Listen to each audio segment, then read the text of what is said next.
Opa,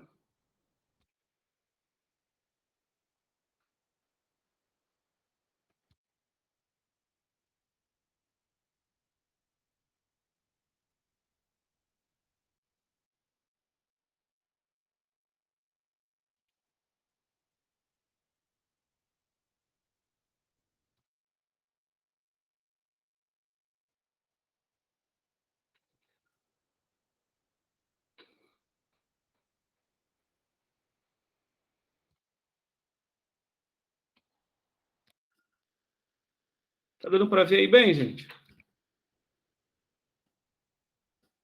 Sim, sim. Foi? Então a gente vai estar fechando hoje esse primeiro momento da igreja. Mas está nesse primeiro momento aqui. A igreja sendo formada, o início da igreja, né? Da ascensão de Cristo à pregação de Estevão.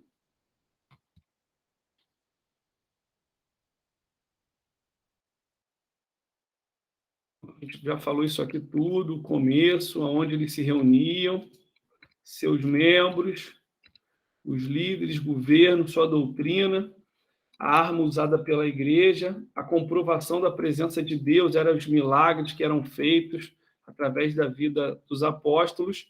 E a gente falou sobre o único defeito dessa igreja.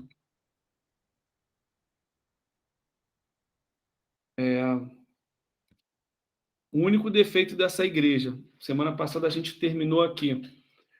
Então, alguém lembra qual era o único defeito dessa igreja? Então, resumindo aqui, era uma igreja que tinha Deus acima de qualquer coisa, era uma igreja poderosa em milagres, era uma igreja que não tinha a ambição para elas, pelo contrário, eles vendiam tudo o que tinham, compartilhavam.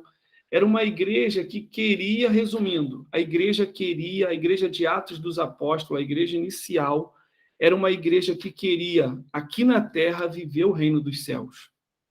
Então, já não era mais a minha vida do meu jeito. Não, era a vida que Deus queria que eu vivesse. Era a vida que o Senhor tinha prazer na minha vida, da forma que eu vivo, da forma que eu convivo com as pessoas. Então, eles deixavam as suas vontades, os seus egos, os seus sonhos e se integravam totalmente à vontade de Deus. E aí a gente vê que é uma igreja, né, bem fundamentada. E aí também é bom a gente entender que é uma igreja que é fundamentada por Cristo, né, porque Jesus tinha acabado de subir aos céus, e pelos apóstolos, né? E aí essa igreja tem que ser a base para a nossa igreja hoje. Foram as pessoas que aprenderam diretamente da fonte. Eles aprenderam diretamente do mestre. Passaram 3 anos juntos, dormiam juntos, comiam juntos. Então, eles aprenderam a praticar a igreja como Cristo ensinou para eles, né? Então, é essa igreja que tem que ser a base para a gente. E aí a gente vai ver que no decorrer da história, né, passaram-se alguns 100 anos, 200 anos, 500 anos, e a igreja começa a ser formatada agora por homens. Então, a base da nossa fé cristã, ela tem que estar voltada a essa igreja inicial, a igreja de Jesus Cristo e a igreja dos apóstolos. E aí, tudo que vai fugir desse fundamento, dessa igreja, ele não é a igreja de Cristo, nem a igreja dos apóstolos. Pode ser a igreja do homem agora, mas aquela igreja, se ela é modificada, ela não é aquela igreja inicial. Então, a gente precisa entender isso, e isso passa a ser base para a gente, para a nossa caminhada. Então, a gente abriu lá, vamos abrir aí Mateus 28, 18 e 20, que a gente vai entender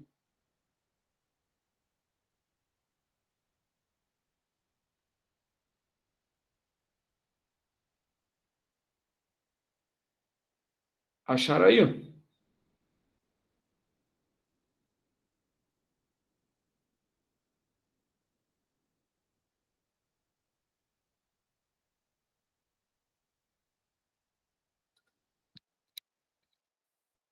Achei. Lê aí, Mateus 28,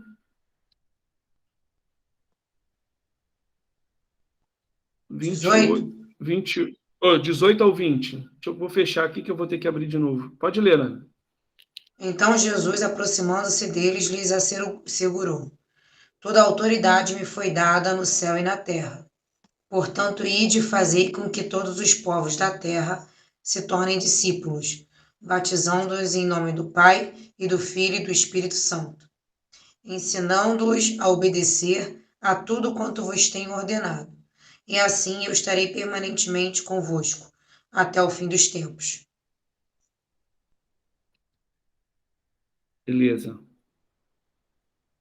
Então, existia uma missão para essa igreja. E a missão era qual? Que o Senhor deu para a igreja? E de fazer discípulos de todas as nações. Exatamente. E de fazer discípulo de todas as nações. E aí agora a gente vai ver se eles foram. Vamos, preparei aqui.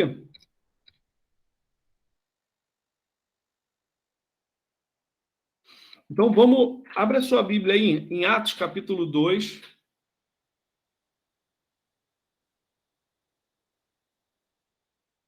Atos capítulo 2.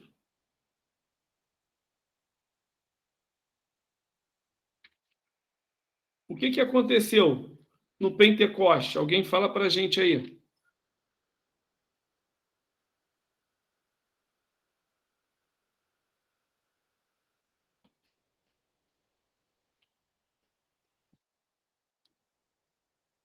Eles ficaram cheios do Espírito Santo? Cheio do Espírito Santo. Então, Atos capítulo 2 começa com a promessa sendo cumprida, né? A igreja sendo revestida do poder, né? Jesus disse lá, permanecer em Jerusalém até que do alto sejam revestidos de poder. E essa promessa acontece em Atos capítulos 2. E aí, Atos capítulos 2, Rogério, essa igreja já tinha subido, já tinha ascendido, Jesus já tinha ascendido ao céu, ficam os discípulos com aquele povo. Como é que tu acha que era, pelo que a gente já estudou, a gente comentou já um pouquinho aqui, nesse momento de Atos dos Apóstolos ali, eles estavam reunidos, e qual era a intenção ali, daquela reunião?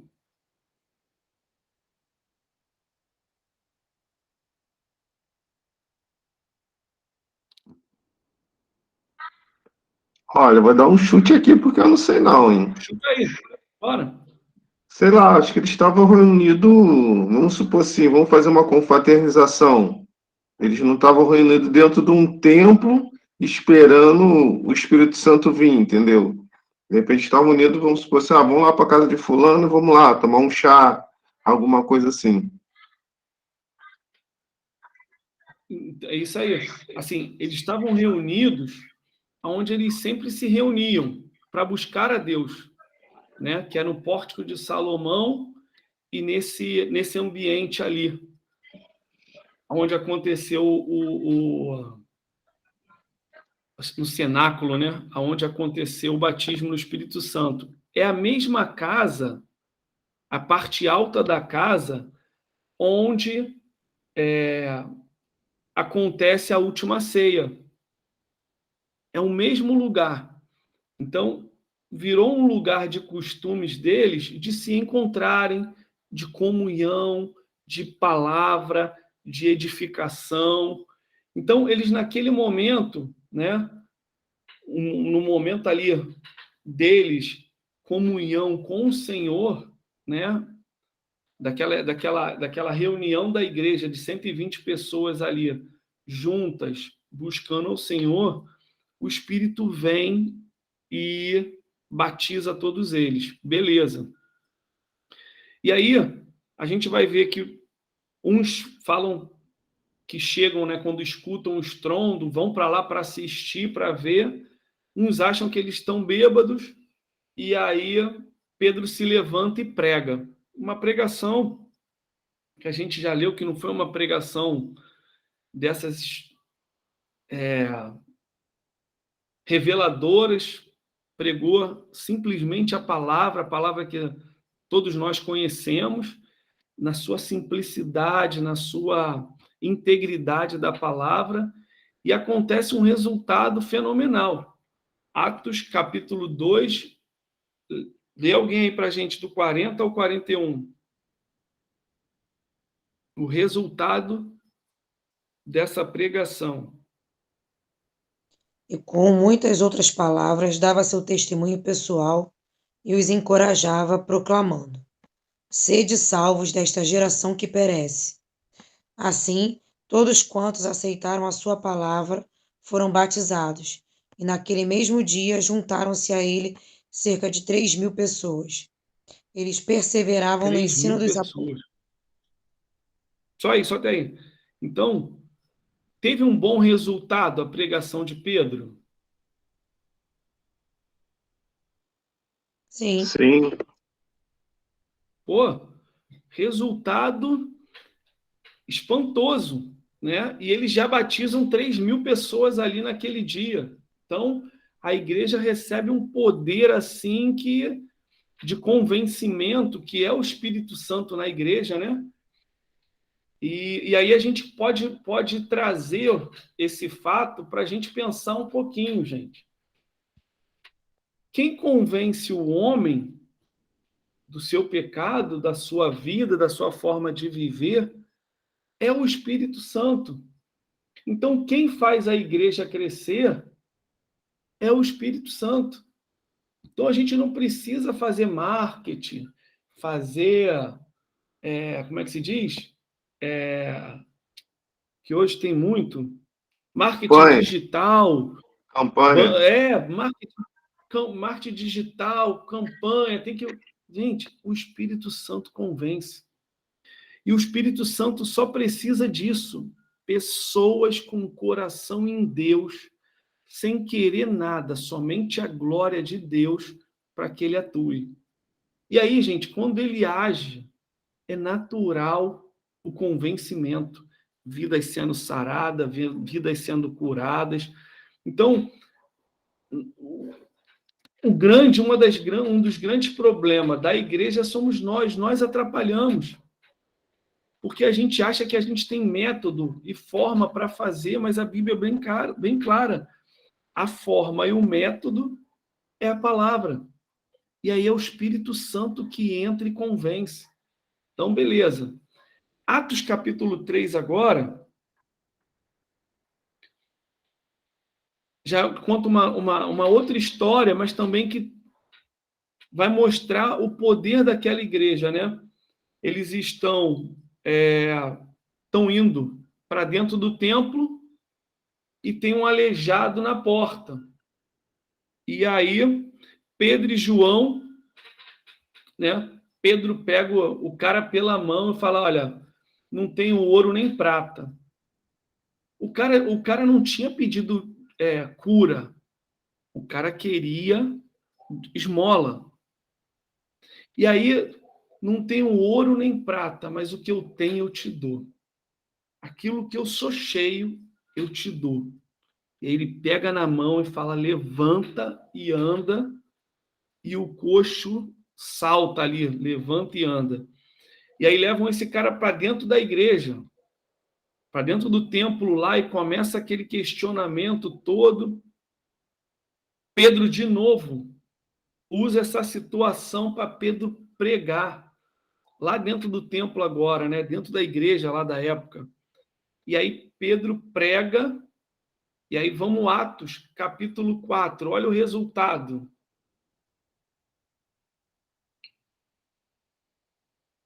Do 1 ao 4. Lê aí, Fernando.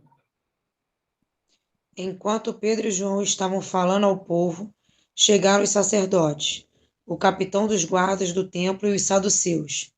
Eles estavam muito perturbados, porque os apóstolos estavam ensinando o povo e proclamando em Jesus a ressurreição dos mortos. Então, prenderam Pedro e João e os lançaram ao cárcere até o dia seguinte, pois já estava anoitecendo. Entretanto, muitos dos que o tinham ouvido a pregação aceitaram a palavra, chegando o número dos homens que creram próximo de 5.000. Olha isso. A segunda pregação de Pedro, a primeira 3.000, a segunda 5.000 pessoas. E aí começa aquele problema todo da religião, porque o judaísmo começa a perder dentro da sua igreja, geograficamente, né, ou institucionalmente, começa a perder adeptos. E aí pegam eles dois e prendem. E a gente vê que o Espírito Santo, de novo, promove o resultado da igreja. Atos capítulo 4. Vamos seguir agora para a gente chegar nessa igreja aí. E aí a gente vai ver que essa igreja, gente, era de excelência. Vamos ler bastante aí. Dá para ler, Fernanda? De Atos 4, 5. Que agora a gente vai pegar bastante tempo de Bíblia aí. A partir do 5 até o 35. No dia seguinte, reuniram-se em Jerusalém as autoridades, os líderes religiosos e os mestres da lei. Estavam reunidos Anás, o sumo sacerdote, bem como Caifás, João Alexandre e todos os que eram da família do sumo sacerdote. Ordenaram que Pedro e João fossem trazidos à presença deles e começaram a interrogá-los. Com que poder ou em nome de quem fizeste isto? Então Pedro, cheio do Espírito Santo, lhes declarou: autoridades e líderes do povo, visto que hoje somos questionados em relação a um ato de caridade praticando a favor de um homem doente e sobre o modo como foi curado, tomai conhecimento, vós todos e todo o povo de Israel, de que, em nome de Jesus Cristo Nazareno, aquele a quem vós crucificastes, porém a quem Deus ressuscitou dentre os mortos, sim, por intermédio desse nome é que este homem está aqui, diante de vós, plenamente curado. Este Jesus é a pedra que foi rejeitada por vós, os construtores, a qual foi posta como pedra angular.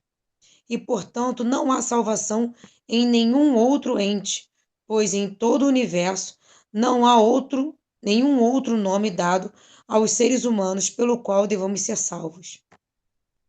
Observando a coragem de Pedro e de João, e tendo notado que eram homens simples e iletrados, ficaram perplexos e reconheceram que eles haviam convivido com Jesus.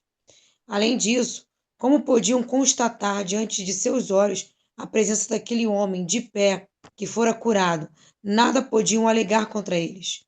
E por isso ordenaram que se retirassem do sinédrio e começaram a discutir entre si, argumentando: que faremos a estes homens?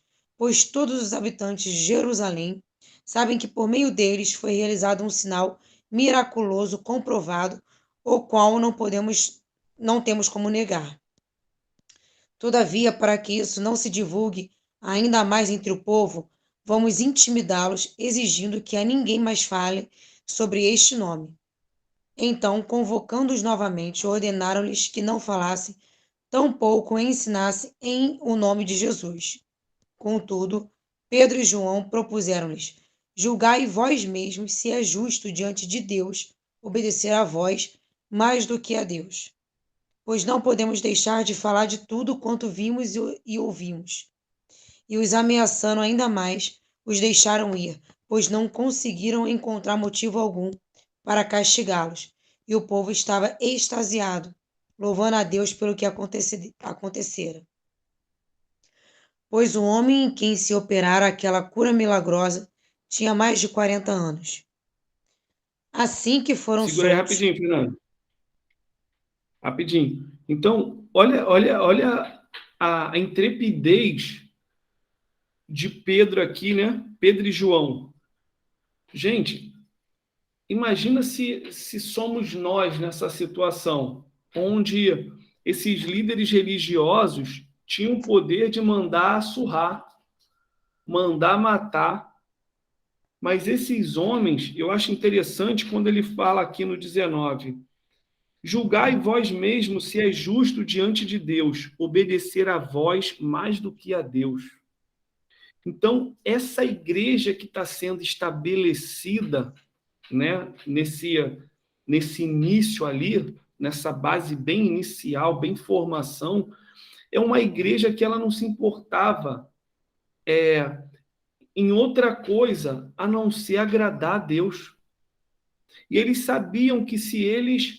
Eu imagino Pedro, que já tinha negado Jesus 3 vezes, sentiu aquela dor toda da negação dele, da frustração de que eu não sou mais nada. E aqui ele tem a oportunidade de mostrar para Deus que valeu a pena. Valeu a pena o Senhor investir na minha vida. Então, é essa igreja que a gente precisa ser hoje, a igreja que crê na palavra, que a palavra é acima de qualquer homem, de qualquer pessoa, de qualquer autoridade. Se a gente está dentro da palavra, a gente está a favor de Deus. Então, a gente precisa entender que esses homens aqui, os apóstolos, eles lutaram contra a religião da época, contra o judaísmo da época, que era a religião de Cristo. E eles foram a favor de Deus. Então, a gente precisa entender que essa igreja, daquele momento, ela precisa ser a igreja de hoje. E nós, essa igreja daquele momento, não tinha nome, não tinha rótulo, era a igreja de Cristo. Era a igreja que queria viver Cristo acima de qualquer coisa. E hoje, se ele ainda não voltou, a igreja não pode mudar. A igreja precisa ser isso. Pode seguir, Fernanda. 23. Assim que foram soltos, Pedro e João buscaram a companhia dos seus amigos e contaram tudo o que os chefes dos sacerdotes e os líderes religiosos lhe haviam dito. Ao ouvir esse relato, os irmãos unânimes elevaram a voz a Deus e exclamaram: Ó Todo-Poderoso Senhor, tu que fizeste o céu e a terra, o mar e tudo que neles existe, que pelo Espírito Santo, por boca do nosso pai Davi, teu servo, declaraste: porque os gentios se enfurecem e os povos conspiram em vão. Os reis da terra se levantam e os governantes se ajuntam em oposição ao Senhor e contra o seu ungido.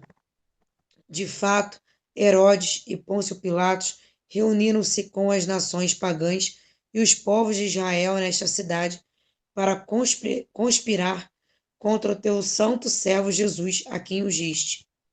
Realizaram tudo o que teu poder e sabedoria já havia predeterminado que aconteceria. Agora, pois, ó Senhor, considera as ameaças deles e capacita os teus servos para proclamarem a tua palavra com toda a intrepidez. Estenda a tua mão para curar e realizar sinais e maravilhas por meio do nome do teu santo servo Jesus. E assim que terminaram de orar, tremeu o lugar onde estavam, reunidos. Todos ficaram plenos do Espírito Santo e com toda a coragem saíram anunciando a palavra de Deus. Acho que eu não vou conseguir mais ler, Aí, não. tá bom, eu vou, Ana. Tu vê que, assim, a gente vê que essa igreja, gente, era uma igreja de palavra, cara. Era uma igreja que eles não temiam aquilo que a gente vem falando sobre soberania de Deus. Eles entendiam a soberania de Deus. Esses homens fizeram isso com teu servo Jesus, mas porque estava predeterminado por ti. Então, eles tinham um Deus acima de qualquer coisa. Eles entendiam que Deus, o Deus deles não era aquele Deus que é um Deus que parece que dormiu. eles entendiam que até aquilo que acontece de mal, o dia mal na nossa vida, o temporal que acontece na nossa vida, vinha também da parte de Deus. E esses caras não tinham medo nem da própria morte, porque não era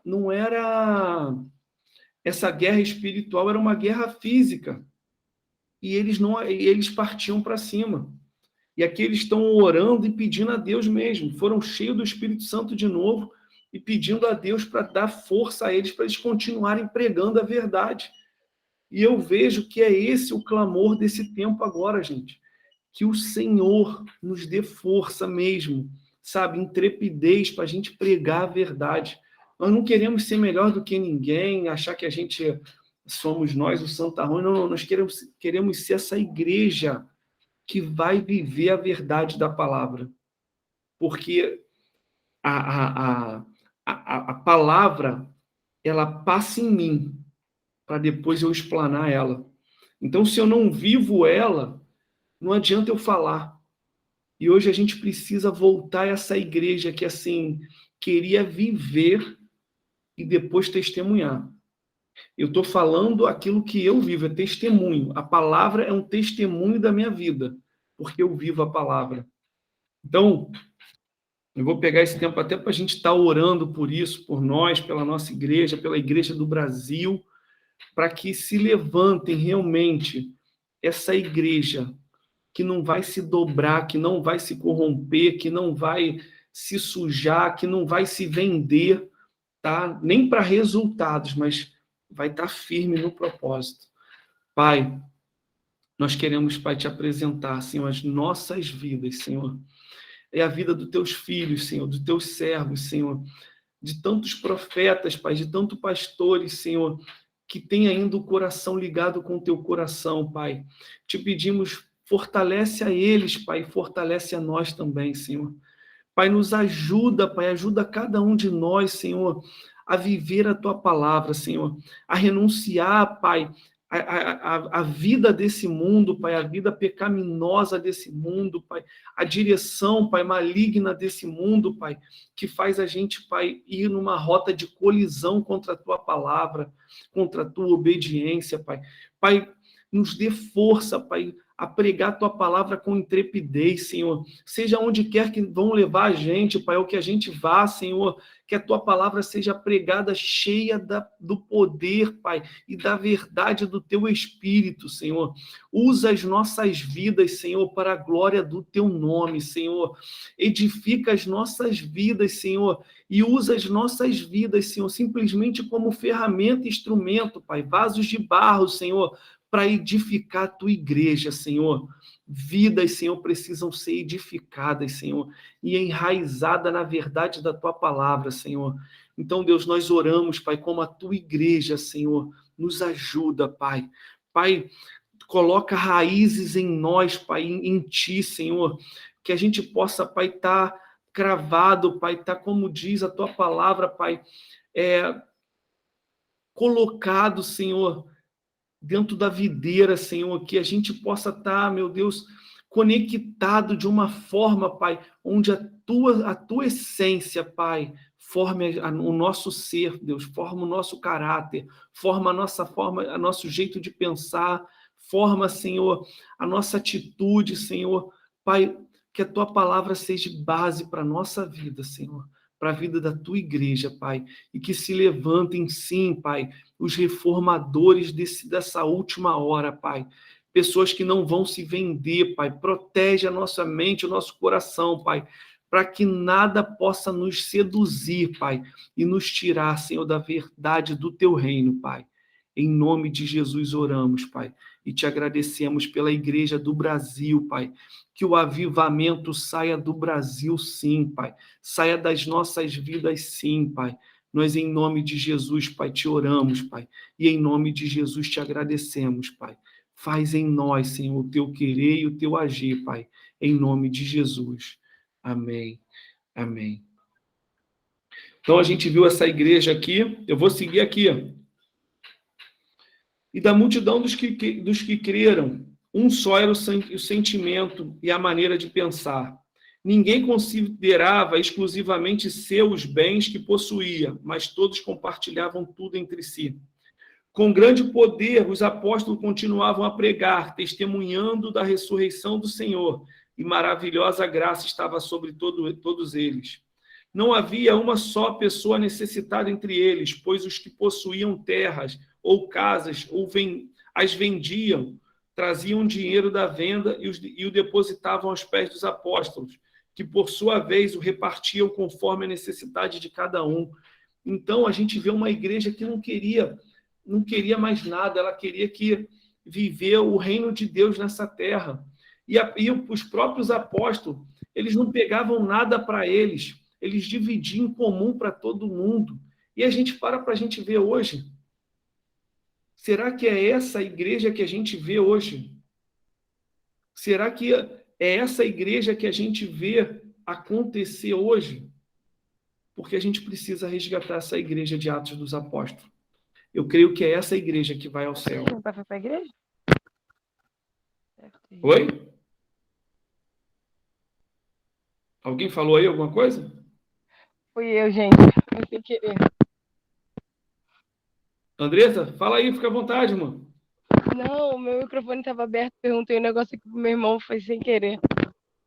Ah, tá bom. Beleza. Então é isso. Aí a gente vai seguir aqui, a gente vai ver a oferta de José, né, Barnabé, a oferta de Ananias e Safira, né? A gente vai entender, como a gente já falou agora eu não lembro se foi aqui ou se foi lá na pregação, na palavra, que o que matou Ananias e Safira não foi porque eles deram metade da oferta, não foi isso. O que matou Ananias e Safira foi mentir contra o Espírito Santo de Deus. E a gente vê que era uma igreja repleta do Espírito Santo. E que as nossas vidas, nós, como igreja, sejamos esses apóstolos dos dias de hoje. A gente vai continuar, vamos ver que os sinais, né? Os sinais dos apóstolos eram visíveis,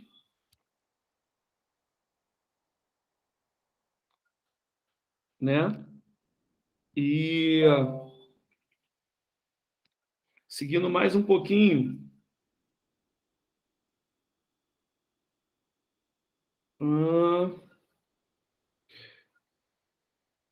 vou ler. A gente vê os milagres aqui do Atos 5, do 12 ao 16. Aí no 17, no 14, diz assim: em número cada vez maior, homens e mulheres criam no Senhor e eram acrescentados à comunidade. Então a gente vê que essa igreja está em processo contínuo de crescimento. Mas por quê? Porque era cheia do Espírito Santo. E era o Espírito Santo que convencia as pessoas. E aí, Atos 5, agora um pouco mais à frente, vou ler aqui, os apóstolos são presos. Pouco tempo depois, começa a perseguição e eles são presos. Aí eu vou ler aqui. Então o sumo sacerdote e todos os seus correligionários, Atos 5:17, gente. Então o sumo sacerdote e todos os seus correligionários, membros do partido dos saduceus, foram tomados de grande inveja. E por isso mandaram prender os apóstolos, jogando-os numa prisão pública. Todavia, durante a noite, um anjo do Senhor abriu as portas do cárcere e conduziu-os para fora e instruiu-lhes: ide, apresentai-vos no templo e anunciai às multidões todas as palavras da salvação. Os caras acabaram de ser presos porque pregaram. E aí o anjo aparece, liberta eles e manda eles irem agora. Vão para dentro do templo e continue pregando salvação lá. Olha a igreja que era, gente. Era uma igreja que não pregava terra. As coisas da terra, eu não vi essa igreja pregar. Essa igreja pregava salvação, pregava reino dos céus, pregava sobre o inferno, sobre aqueles que não conhecem, não se dobraram, não se arrependeram, que o machado estava posto à raiz, que ia ser cortada e lançada no fogo, seguiam o mesmo caminho que Jesus deixou para eles. E aí a gente pensa, ué, mas então parece que a igreja de hoje mudou. Porque a gente vê que o foco das pregações, muitas das vezes, não generalizando, mas tem muita gente aí que não prega mais salvação. E só prega essa terra aqui. Aí eu vou seguir aqui. Assim, 21. Assim, ao raiar do dia, eles entraram no pátio do templo, como haviam sido orientados, e começaram a pregar ao povo.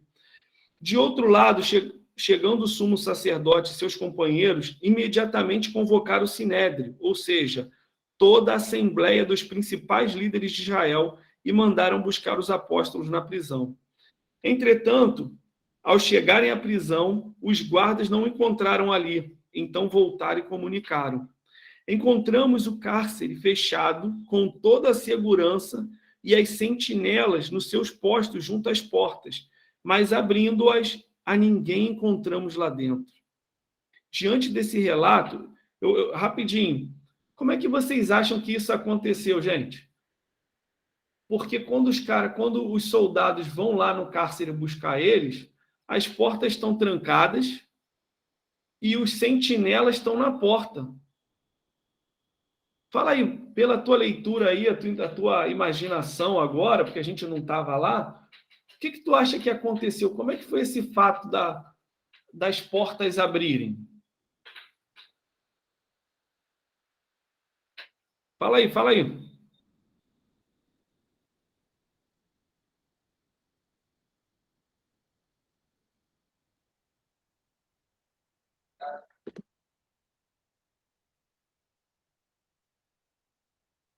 Pode ir, gente.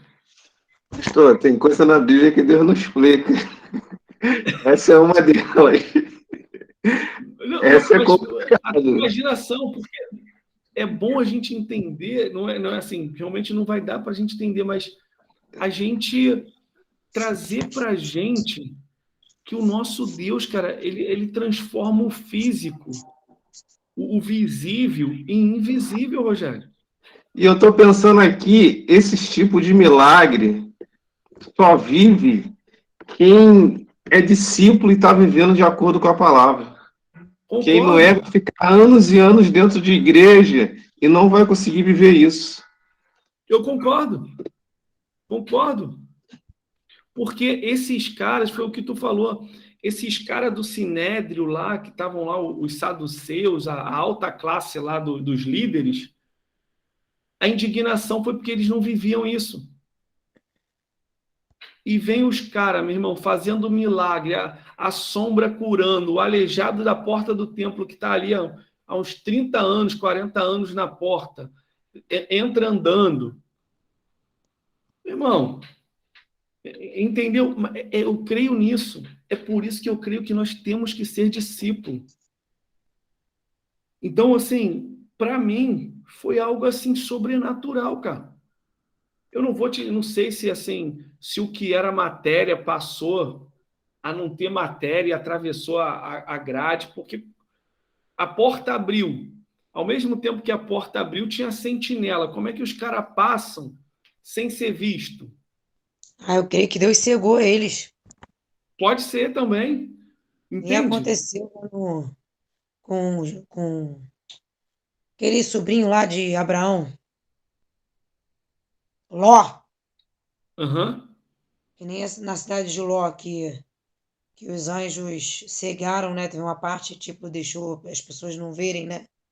Eu acredito que cegou eles e abriu a porta e eles meteram o pé. Entende? E aí, isso tudo, cada um traz do seu jeito, da sua forma o texto, mas o que a gente precisa fundamentar é na essência. o nosso Deus ainda é o mesmo Deus. Se cegou e deixaram ele surdo também, que eles também não escutaram nada. E isso é Verdade. esse Deus, entendeu? É esse Deus que, pelo propósito, meu irmão, ele faz o impossível acontecer. O invisível se torna real. Eu escutei um testemunho uma vez, cara, que eu contei às pessoas, cara, isso aí é ficção científica, mas eu creio. Os caras atravessando,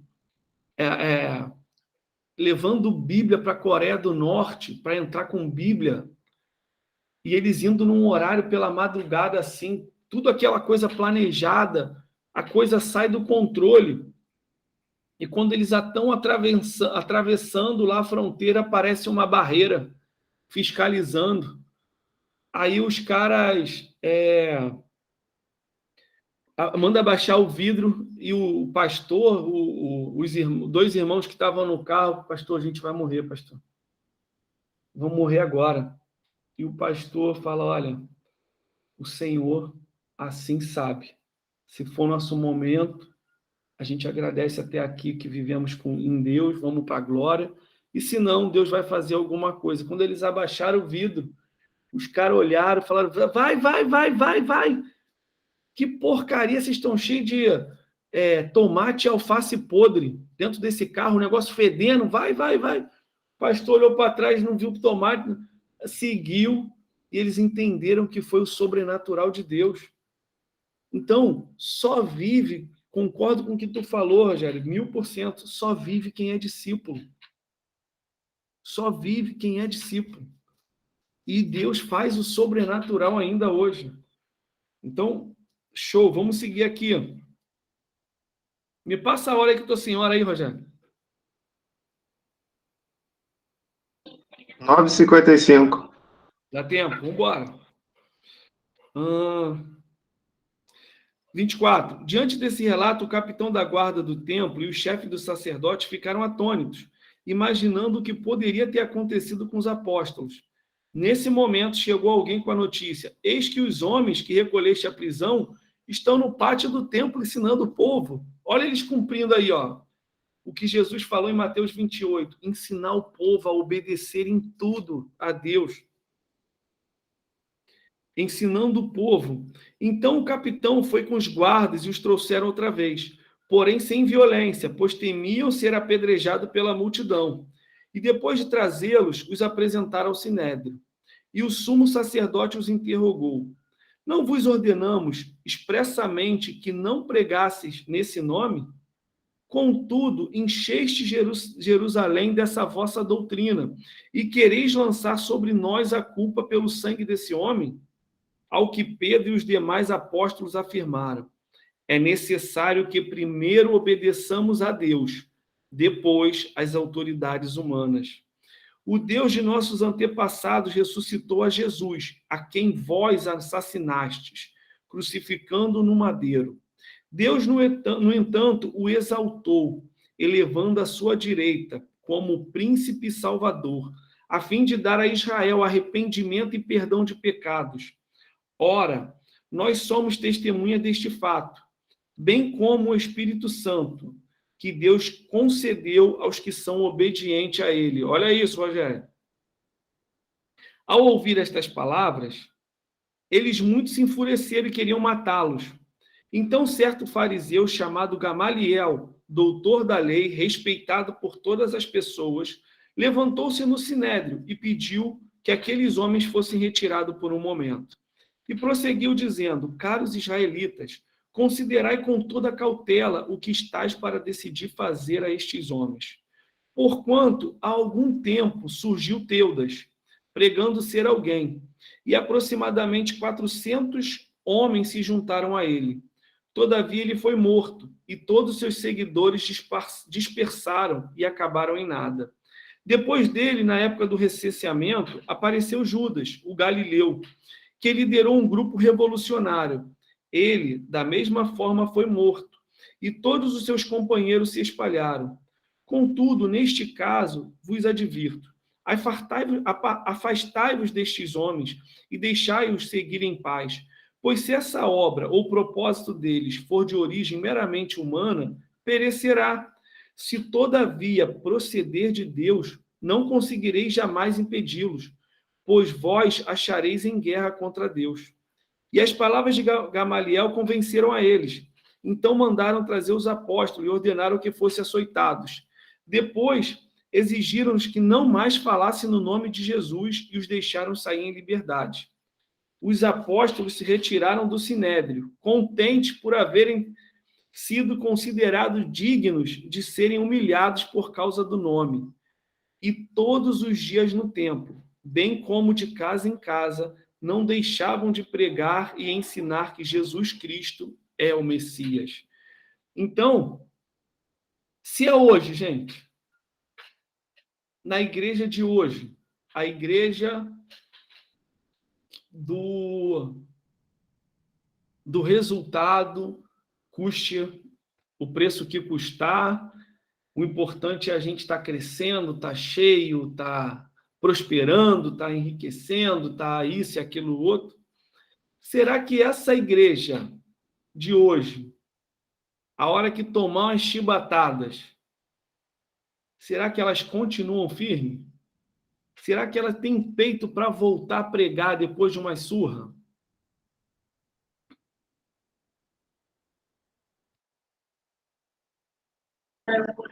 Eu acho que algumas voltam, né? A minoria volta, e outras não voltam e nem se espalham os discípulos.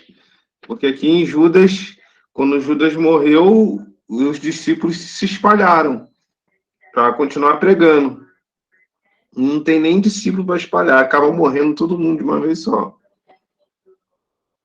E aí a gente precisa ser essa igreja, a igreja de Atos dos Apóstolos. Até porque as igrejas hoje em dia está baseada no pastor, né? Pastor caiu, a igreja cai. Entendeu? Infelizmente, não está mais baseada em Deus. Não está mais buscando a Deus. Está nas coisas que o pastor pode dar. E nós precisamos, gente, não a igreja quatro paredes, não. A igreja nossa vida.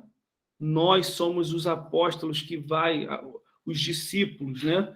Os apóstolos dessa geração que vai ensinar as pessoas, mesmo dentro da religião. Hoje, o que eu tenho visto é uma reforma dentro da nossa casa. É Deus reformando fundamentos que foram mudados. Né? A gente já vem falando sobre isso, mas nós precisamos ser esses, gente. E aí não tem jeito, a gente vai passar por situações, vamos passar por como é que se diz, confronto, vamos passar por lutas, embates, né?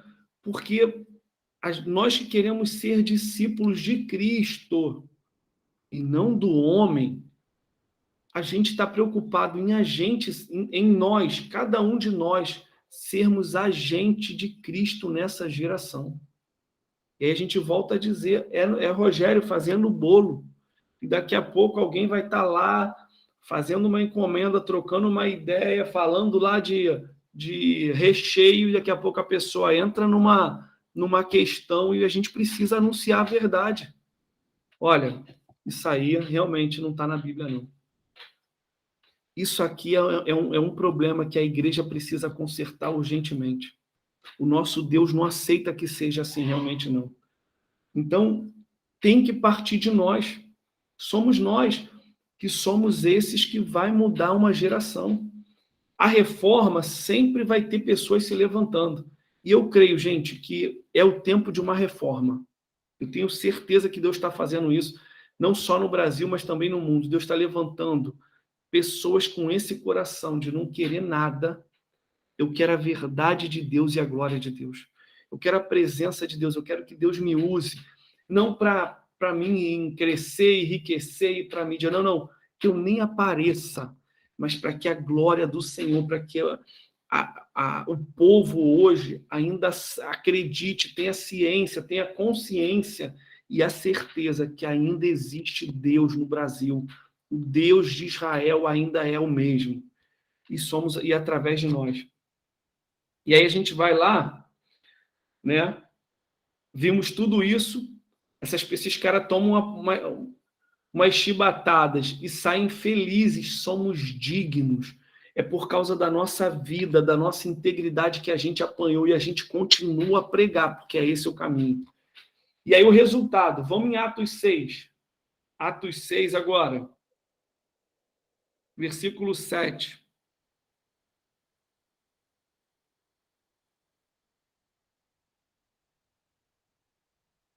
Lê alguém para a gente aí. Só o 7.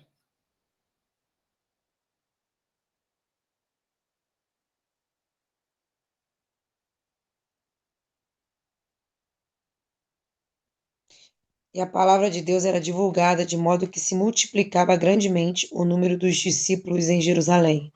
Inclusive, muitos sacerdotes obedeciam à fé. Olha isso, gente. Eu li esse textozinho hoje, eu falei, glórias a Deus. Os próprios sacerdotes daquele tempo, muitos, a Bíblia está dizendo aqui bem claro, inclusive muitos sacerdotes obedeciam à fé, começaram a crer nessa palavra verdadeira e genuína pronunciada pelos apóstolos daquele tempo. Tu imagina um cara que nasceu dentro do povo de Israel, agora ele começa a praticar uma fé que aqueles homens simples, um pescador temente a Deus, um outro cobrador de impostos, que aqueles homens começaram a pregar.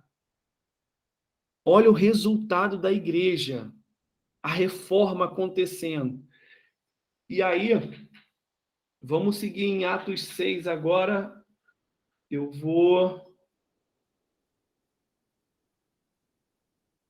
Vamos seguir aqui, eu vou o 8. Então, eu vou voltar um pouquinho para a gente poder entender.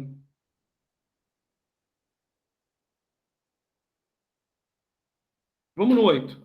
Atos 6, 8. A gente vai ler aí bastante agora, hein, gente? Estevão, homem cheio de graça e do poder de Deus, realizava prodígios e sinais milagrosos entre as multidões. Entretanto, levantaram-se alguns que pertenciam à chamada Sinagoga dos Libertos, dos judeus de Cirene e de Alexandria, assim como das províncias da Cilícia e da Ásia. E estes homens começaram a discutir com Estevão. Deixa eu segurar aqui. Vamos voltar de novo a essa igreja ali que a gente falou. Vocês acham que essa igreja,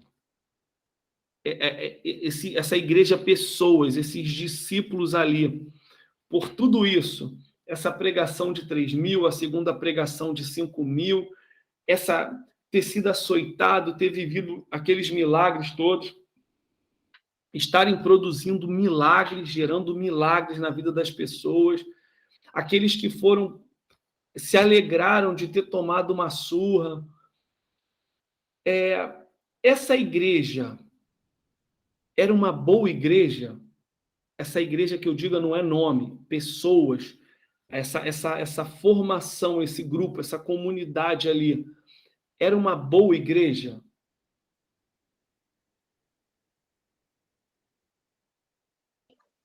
Para mim, sim. Acredito que sim também. Uma boa ou uma excelente? Ou mais ou menos? Excelente. Para mim também. Gente, uma excelente igreja, resultados sobrenaturais acontecendo. E aí a gente vê a importância de fazer missões. Missões que eu digo, não é essas missões que a gente só tem na nossa mente, ir para o Japão, ir para o sul da Bahia, para onde quer que fosse, pregar o evangelho. Aonde quer que aonde o Senhor levar a gente, chegou a igreja. Aonde quer que você está, a igreja de Cristo está. Ide por todo mundo, fazei discípulo. Essa igreja vivia isso tudo, mas vivia só naquela localidade, naquela adjacência ali. E o Senhor esperando eles irem. Vão. Mas a gente está vendo todos os resultados aqui, a gente fica aqui. E aí é onde Deus começa a acertar as coisas. Eu vou seguir aqui. Então, a gente vê Estevão no 8, homem cheio da graça e do poder de Deus, realizava prodígios e sinais milagrosos entre as multidões. E Estevão era um dos 12 discípulos, gente?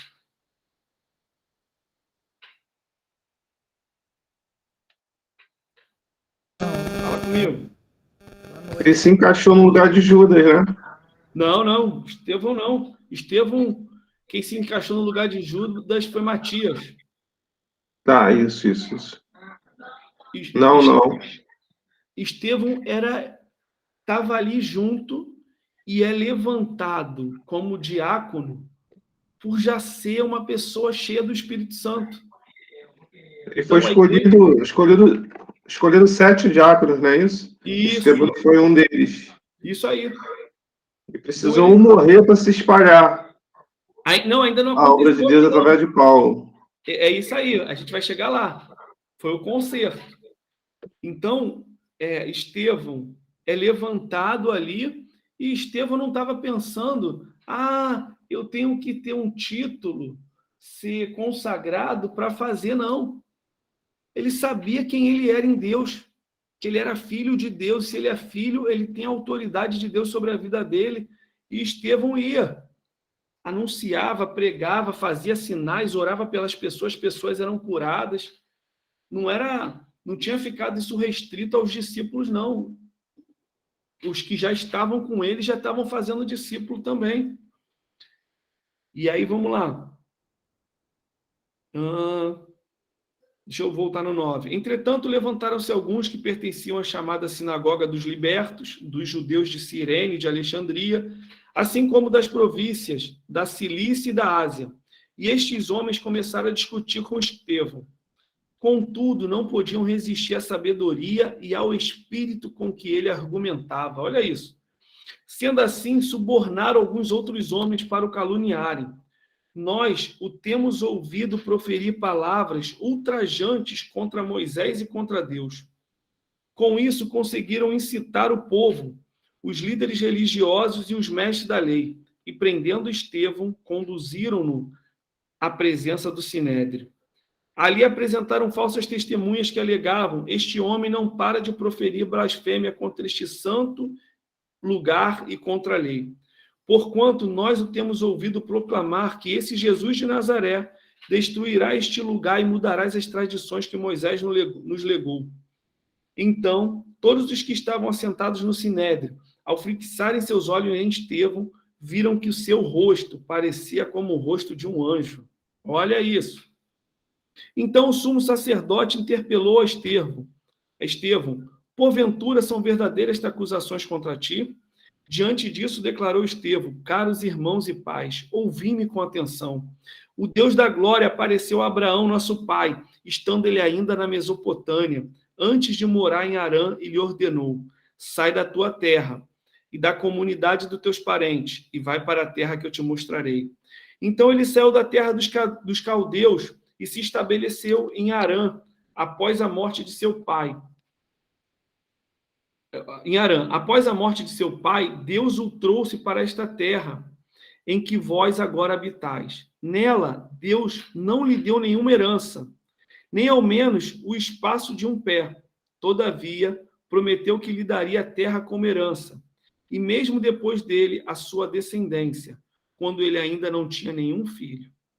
E Deus lhe falou desta forma: teus descendentes serão peregrinos numa terra estrangeira, e serão escravizados e maltratados por mais de 400 anos. Contudo, eu punirei a nação a quem servireis como escravos, e depois disso saireis livres dali, e me adorareis neste lugar.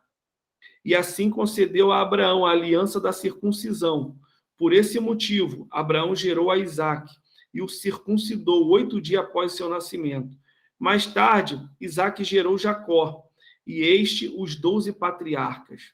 Os patriarcas, dominados por forte inveja de José, venderam-no como escravo para o Egito. Apesar de tudo, Deus estava com ele e o livrou de todas as suas tribulações, dando a José graça e sabedoria diante do faraó, rei do Egito e de todo o seu palácio.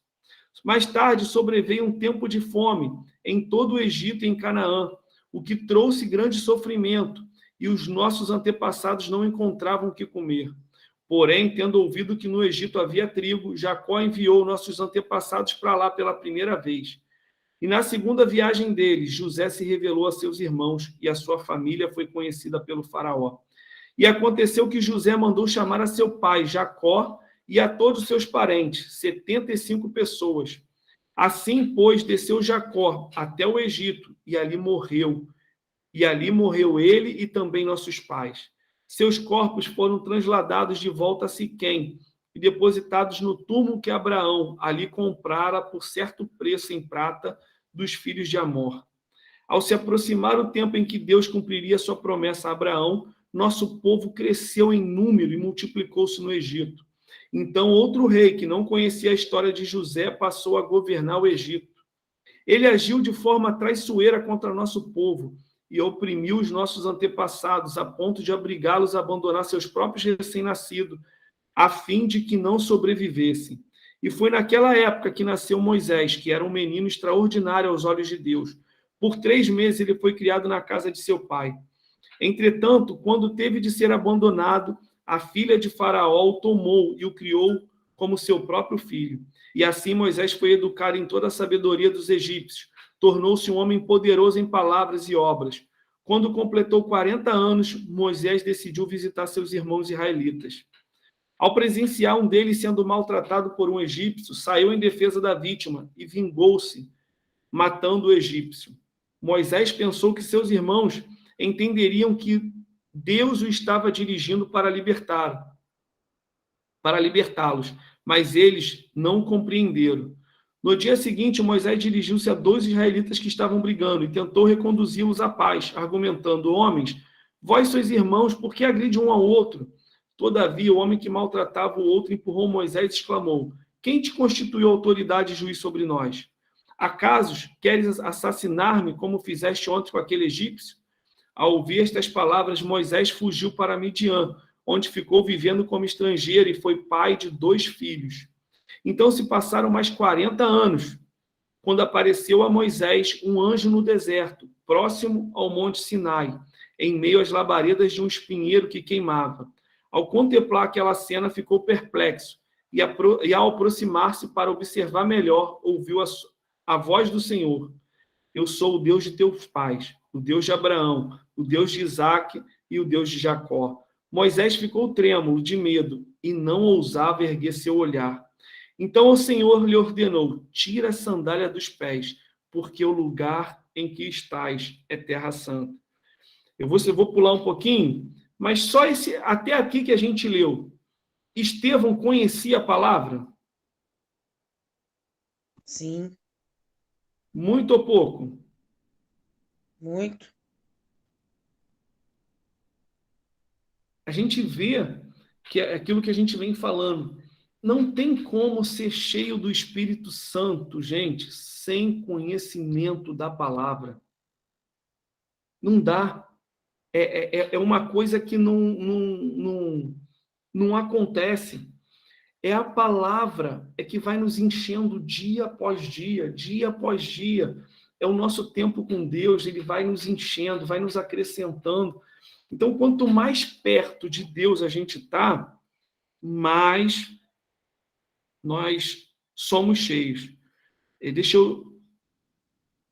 Estevão prega, então, Estevão vem lá de Abraão e vai até Jesus. E prega, eu vou fechar aqui no 52, Atos 7, 52. Que profeta vossos antepassados não perseguiram? Assassinaram até mesmo os que anteriormente anunciaram a chegada do justo, do qual agora vos tornaste traidores e homicidas. Vós que recebeste a lei por ministração de anjos, porém não a obedecestes. Ao ouvir tais palavras, grandemente se lhe enfureceu o coração, e rilhavam os dentes contra Estevão. Contudo, Estevão, cheio do Espírito Santo, ergueu seus olhos em direção ao céu e contemplou a glória de Deus, e Jesus em pé à direita de Deus. E exclamou: Eis que vejo os céus abertos, e o Filho do Homem em pé à direita de Deus. Então eles taparam os ouvidos, e aos berros atiraram-se todos juntos contra ele. E arrastando para fora da cidade, o apedrejaram. As testemunhas deixaram suas roupas aos pés de um jovem chamado Saulo. Assim, enquanto apedrejavam Estevão, este declarava em oração: Senhor Jesus, recebe o meu espírito. Então caiu de joelhos e clamou em alta voz: Senhor, não lhes atribua este pecado. E tendo dito estas palavras, adormeceu.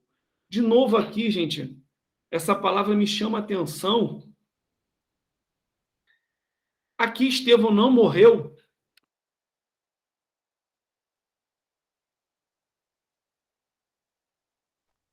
Diz que ele adormeceu, né? Qual a diferença, Fernanda, para ti, de adormecer e morrer? Lembra de Lázaro, só para a gente pensar.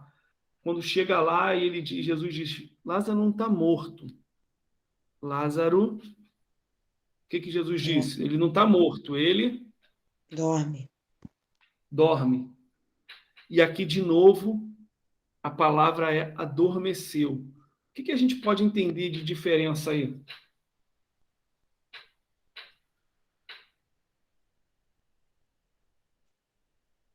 Tem um significado, mas eu não sei não. Já ouvi falar sobre isso. Acho que não sei se é no grego ou se é no hebraico. Alguma coisa falando sobre isso. Eu não fui nesse tão profundo, não. É mente mesmo. Depois a gente pode ir para ver essa diferença aí. Mas, ao meu ver, ele está falando já do nosso pós-vida. Para uns, você vai adormecer. Porque o sono, para a gente, o que o sono faz? Tu dorme por quê?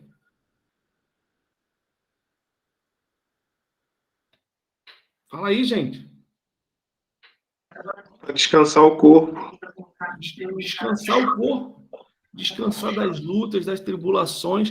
E vai ser um momento de restauração sua, de aquela acordar bem, aquilo que tu trabalhou, no dia seguinte tu dá aquela despreguiçada. Caraca, tô pronto, mano. Caraca, dormi essa noite, acordei tão bem. Vai ser mais ou menos isso pra gente. Então, isso já dá uma direção pra gente que nós seremos esses que não vamos morrer. Essa morte que é de dor. Não. A gente vai adormecer em Cristo. Porque a gente crê que a nossa vida, o nosso alvo passa a ser eternidade. Então, a gente ter a nossa convicção que nós vamos passar dessa vida, nós vamos nos encontrar com Cristo, seja por arrebatamento ou até mesmo pela nossa morte física, mas que não é uma morte de fim. É um sono para acordar melhor, para acordar bem, disposto. E isso traz paz dentro da gente, porque eu tenho visto muita gente hoje vivendo essa expectativa da morte. E, gente, os discípulos não tiveram esse pavor que nós estamos tendo hoje. Então, a gente precisa trazer essa igreja de volta, essa igreja que confia em Deus, que a gente vai para um lugar cada dia melhor, vamos viver com Cristo.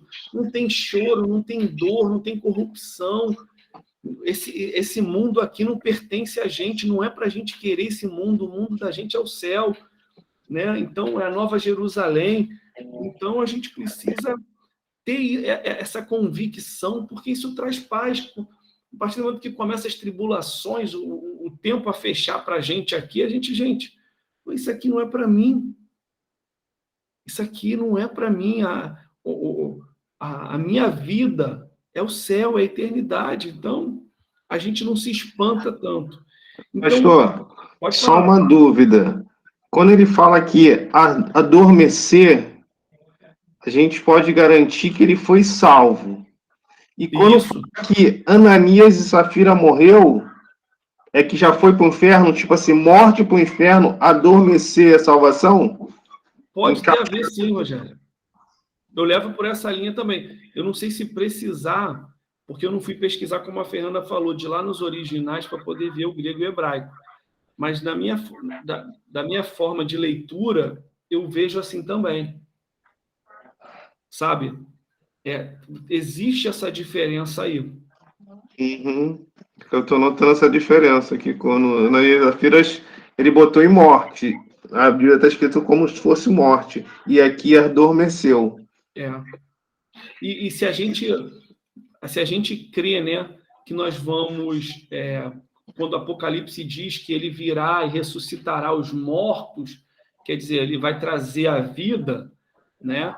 Então, realmente, a gente dormiu, porque ali, naquele momento de eternidade, é que a gente vai acordar para viver um tempo eterno. Então, é como se fosse um dia. A gente viveu aqui 100 anos.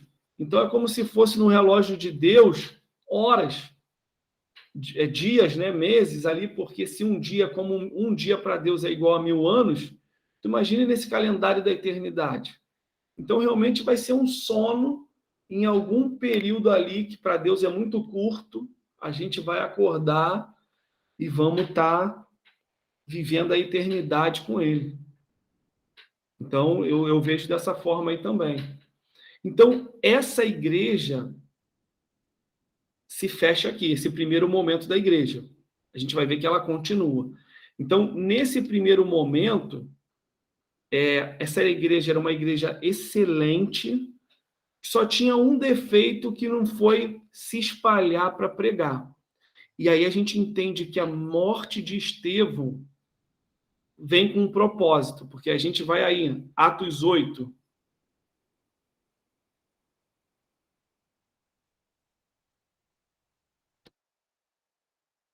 Eu vou ler aqui, a partir do versículo 1. E Saulo estava aprovando o assassinato de Estevão. Daquele dia em diante, estabeleceu-se grande perseguição contra a igreja em Jerusalém. Todos, exceto os apóstolos, foram dispersos pelas regiões da Judéia e de Samaria. Então, os apóstolos foram dispersos.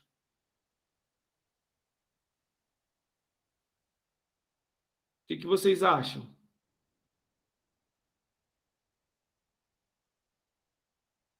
Vamos ler de novo aí. Sim.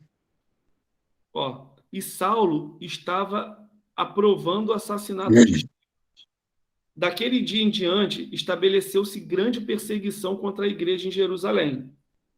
Todos, quer dizer, 5.000, com mais 3.000, 8.000, com mais 120, 8.120. Estou falando só para a gente ter um número aproximado de pessoas ali. Então, vamos botar aí mais 8.000 pessoas.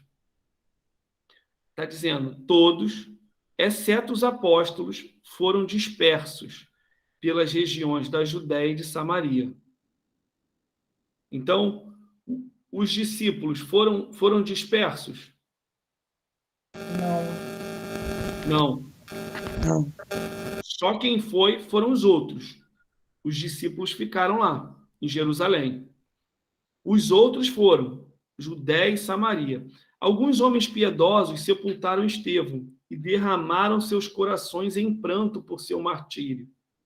Saulo, por sua vez, devastava a igreja, invadindo casa após casa, arrastando homens e mulheres para jogá-los aos cárceres. Enquanto isso, os que haviam sido dispersos, o que eles faziam? Lê aí. Lê alguém esse 4 para mim, por favor. Pregavam a palavra por onde quer que fosse. Olha isso. Então, esses que foram, os discípulos ficaram.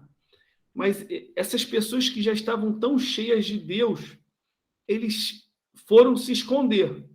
Mas ali começa a acontecer o propósito da igreja, de ir e pregar. Como Elias leu, pregavam a palavra por onde quer que fosse. Indo Filipe para uma cidade de Samaria, ali lhes anunciava a Cristo. Assim que o povo, olha o resultado, assim que o povo ouviu a Filipe e viu os sinais e maravilhas que ele realizava, deu unânime e absoluta atenção ao que ele ensinava.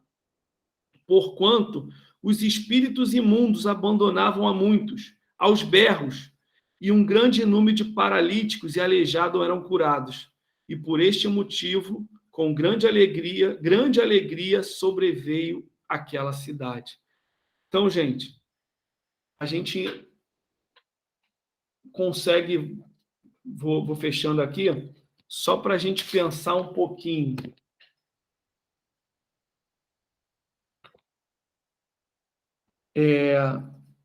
Deus, Jesus, ele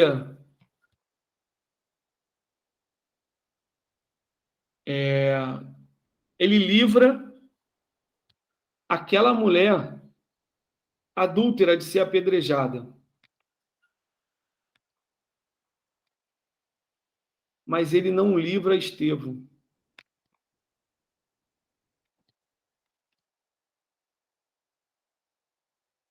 O que vocês acham aí?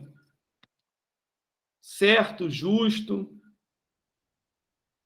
Aquela mulher pega em adultério, é levada lá para Jesus, e Jesus não deixa matar a mulher. Mas aqui o homem fiel, pregador da palavra, homem justo, sabe, com o coração no reino, ele é morto apedrejado. Não é injustiça, não, gente? Aos nossos olhos, sim, mas os olhos de Deus é propósito. O que tu acha aí, Eli? Realmente assim. É o propósito mesmo, porque não faria sentido nenhum deixar um homem desse morrer assim, né? Porque, na verdade, o que a gente observa é essa morte dessa forma, ela marca, né? A martirização, ela marca. E assusta, dá medo. Se não houvesse medo, eu ia continuar ali na mesmice. E assim, aí eu consigo entender quando Deus fala para Samuel lá, Samuel, eu não vejo como vocês veem. Vocês olham a aparência, mas eu olho o coração. E eu vejo que é o mesmo olhar aqui, gente. Aos nossos olhos, a aparência do fato. E aí, se a gente pergunta isso para um cristianismo hoje emocional, eles vão falar, eu também não entendo, não. Isso aí, na minha forma de pensar, eu acho até que Deus errou. Como é que ele salva uma mulher adúltera, uma bandida, e não salva o servo dele, justo? E a gente precisa entender, gente, que essa frase, ela marca a minha vida, é que o propósito é mais importante do que a nossa vida. E para Deus cumprir o propósito dele, muitas das vezes, a nossa vida precisa ser amassada por ele. A nossa vida precisa ser, sabe, mexida. Ele nos tira da nossa zona de conforto, ele mexe no nosso ego, na nossa vaidade, ele ele sacode, ele tira a gente daqui de uma posição e coloca a gente aqui embaixo. E a gente precisa entender que ele faz isso para nos salvar e fazer o melhor para a gente.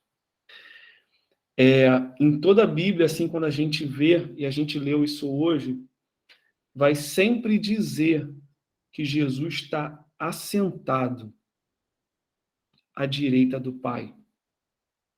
Mas quando Estevão olha para o céu antes de ser apedrejado, que ele vê o céu se abrindo e ele vê o reino de Deus, ele vê Jesus em pé à direita do Pai. A minha interpretação que eu tenho para esse fato, interpretação pessoal minha, é que Jesus, eu não posso te receber sentado. Eu tenho que honrar a vida que você levou. Valeu a pena, Estevão, ter morrido por você. Eu estou aqui em pé. Quando tu chegar aqui, eu quero te dar o melhor abraço, porque você entendeu o propósito. A tua vida, a gente não vê Estevão orar para pedir a Deus para livrar ele. Agora a gente vê Deus, vê na palavra, Estevão orar e falar, Senhor, perdoa o pecado deles. Não impute a eles, não coloca o peso deles me matarem sobre a vida deles. Perdoa eles, Senhor. O coração estava tão conectado ao Pai que Jesus fala, eu preciso estar de pé para te receber aqui. Então, que essa igreja, gente, que a gente acabou, esse primeiro momento dessa igreja, traga uma direção para a nossa vida, sabe? Possa instruir a gente em quem nós seremos em Deus, em quem nós temos que ser, qual o propósito da nossa vida como igreja, né? Porque existe aí, gente, um campo aí enorme. Eu vejo realmente que o campo tá maduro e que nós sejamos esses trabalhadores dessa última época que vai salvar vidas, que vai colher, que vai ser o instrumento do Senhor, a ferramenta do Senhor para colher vidas para o reino de Deus. E que nós tenhamos a mesma honra de Estevão, de Senhor estar de pé no dia da nossa morte. Que Deus abençoe a todos, fale mais ainda ao coração de vocês. Vamos estar orando. Pai, nós queremos te agradecer pela tua palavra, Senhor. Queremos te agradecer, Senhor, porque entendemos, Senhor, que o teu desejo, Pai, de salvar vidas, Senhor, e povoar o céu com os teus filhos, Pai, aqueles que o Senhor ama, Pai, é principal para ti, Senhor. Por causa dessas pessoas, Pai, que o Senhor amou primeiro, que o Senhor escolheu, Pai, e amou com tanto amor, Pai, e as nossas vidas se incluem nisso, Senhor, é que nós te pedimos, Senhor, nos ajuda, Pai, nos forma, Senhor, nos lapida, Senhor, como aquela ferramenta, Senhor, que precisa ser lapidada, precisa ser, Pai, amolada, Senhor, não para fazer a função, Pai, ou o querer da ferramenta, Senhor, mas para que faça a função do Senhor, Pai, que é o agricultor, que é o lavrador, Pai, que é o grande eu sou, Pai. É o Senhor, Pai, que escolheu cada um de nós e escolheu teus filhos que ainda não te conhecem também, Senhor, que amou a eles, Pai, ao ponto, Pai, de dar a vida, Pai, do teu filho por eles e por nós, Senhor. Então, Pai, transforma a nossa vida, Pai. Que nós, Pai, cada um de nós aqui, Pai, aquele que vai ver esse estudo depois também, Senhor, possa ser essa ponte, Senhor, possa ser essa luz, Pai, possa ser, Pai, esse agente, Pai, que vai direcionar vidas, Senhor, ao teu coração, Pai, a tua morte de cruz, Pai, e a tua justificação, Pai. Nos ajuda, Pai, a levar a tua palavra, Pai. Nos dá, Pai, a tua intrepidez, Senhor, a tua ousadia, Pai, a tua força, Pai, a tua verdade, Pai, Pai, coloque em nós, Senhor, uma energia do céu, Pai, para que a gente não tenha medo nunca de anunciar a verdade, Pai, seja para quem quer que for, Senhor. Dá, Deus, uma coragem a nós, Senhor, de empenhar a nossa vida ao Teu reino, Pai, a cada dia, Pai. Pai, que a gente não ligue quando, Pai, zombarem de nós, Pai, ridicularizarem, Pai, as nossas vidas, Senhor.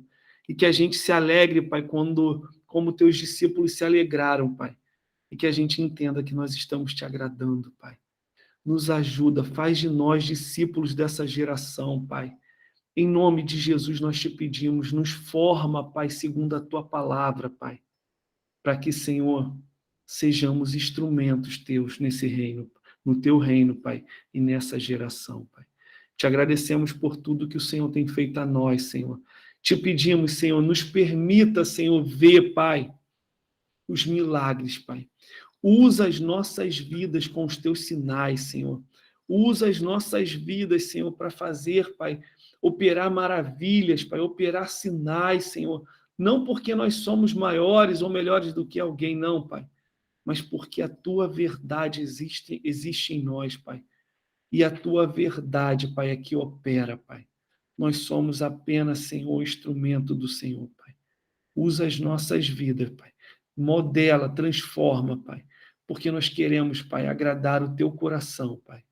Faça de nós, Senhor, verdadeiros, Senhor, verdadeiras, Senhor, adoradores Teus, Senhor. Aqueles, Pai, que estão dispostos simplesmente, Pai, a amar a Ti e amar o Teu reino, Pai. Amar as pessoas que o Senhor ama, Pai. Nos ensina a ser fiéis a Ti, Pai, a cada dia, Pai. Essa é a nossa oração, Pai. E Te agradecemos por tudo, Senhor. Em nome de Jesus. Amém e amém. Deus abençoe, gente. Tchau, gente. Fica com Deus. Desculpa. Cara, tchau, boa noite. Boa noite. Tô em Guaba. Tá igual? Acabei de Vai chegar me dar uma volta, né? no sábado. Ah, Começou às 7h30 lá, né? Não sei que ia dar tempo. Eu cheguei aqui. tá bom. Levei uma família que estava meio. Tá bom. Tá bom. Bom descanso aí, Lia. Beijo. Professora, não vou estar lá amanhã não, tá? Tô vendo. Tchau. Tchau, tchau.